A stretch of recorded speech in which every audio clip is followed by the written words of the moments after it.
हाँ अखलाक भाई सुनाओ क्या हाल है? ਅਲਹਮਦੁਲਿਲਾ ਠੀਕ ਠਾਕ ਹੋ। ਲਿਆਕਤ ਭਾਈ ਉਹ ਜਿਹੜੇ ਤੁਹਾਡੇ ਸਕੂਲ ਟਾਈਪ ਦੇ ਵਿੱਚ ਉਹ ਲੜਾਈ ਹੋਈ ਆਈ ਛੋਟੇ ਜਦੋਂ ਆਉਂਦੇ ਆ ਤੇ ਪੜ੍ਹਦੇ ਆ ਤੇ ਵਹਿੰਦੇ ਆ ਬਸਾਂ ਤੇ ਕਿਵੇਂ ਲੜਾਈ ਹੋਈ ਆ ਜੀ?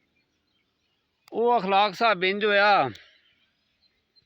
कि लतीफ़ गुराया मेरा वो कज़न ही है, कासिम गुराया एक सफदर साजन है जनाब। असी तकरीबन उले 9वीं 10वीं पढ़दे आसे। असी जनाब सरगोदे गए उसे सरगोदे लारी अड्डे ते जनाब ना साड़ी कंडक्टर नाल उसे गड्डी ते पहले असी गया से सरगोदा तकरीबन साढ़े पिंड तो 45 किलोमीटर सफ़र है। अच्छा वो जनाब इंज बनया सानू उस आख्या मैं तो नहीं भावना गड्डी ते ना असी छत ते चढ़न लगे उसे उस जनाब नहीं बाया ते असा ना ओदे नाल लड़ाई शुरू कर दी। ओदे नाल यानी कि चाट लुत्थ होया हथों पाई हुई जनाब।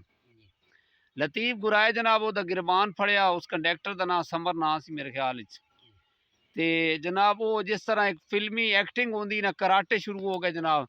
अच्छा मैं ना मैं उन्होंने एक मुक मारे इस जा ते ना भाई मैं आके मरे भी नहीं ते इनू सट भी लगे।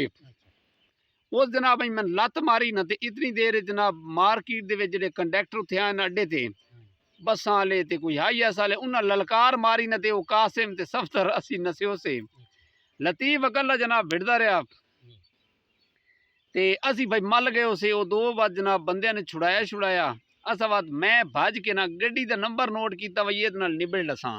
असी घर आए उसे जनाब असा अपने बेली जेह्ड़े स्कूल दे दोस्त स्टूडेंट नाल जेह्ड़े आए ना उन्होंने सा जनाब ना दस्या इंज जनाब गड्डी वाला सन नहीं लैके आया तो उन नाल निबड़ना।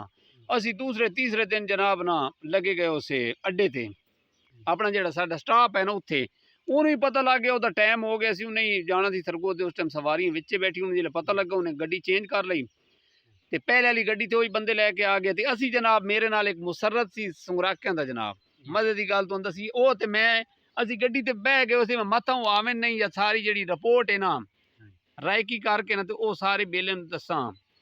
अच्छा जनाब वो कंडक्टर तो नहीं है उस बस ते जनाब मुसरत साहब ते मैं वो भी है भाई असी रुकवा लसां ते इन्हां दे नाल लड़ाई करसां। वो जनाब ना वो भाई मुसरत जनाब उत्ते किराया कट्ठा शुरू कर दिता ते मैं जनाब आके दस्या इन्हां ते इन्हां आखे यार साड़ी तो नाल सुलह हो गई वो बंदे पहले लैके आया उस तो पहले चक्कर दे जनाब वो साडा बड़ा इंजॉयमेंट शुगल सी। उस तो बाद जनाब वो बंदा साडा इंतजार करदा जिस टाइम असी स्कूल वहिंदे सी या कॉलेज वहिंदे ना बच्चे ते उल्ले साडे रोक के लैके वहिंदा यानी कि यूनियन होवे ना तो बंदा कुछ भी कर सकदा है। ये वो बड़ा मजा आया उन्हां दिनां जनाब जनाब मुसरत साहब जनाब कंडक्टर बन के ना किराया इकट्ठा कर दिता। हालांकि असा उन्होंने फड़ना दूए नू कंडक्टर नू वो कंडक्टर पहले बस लैके आ गया जनाब।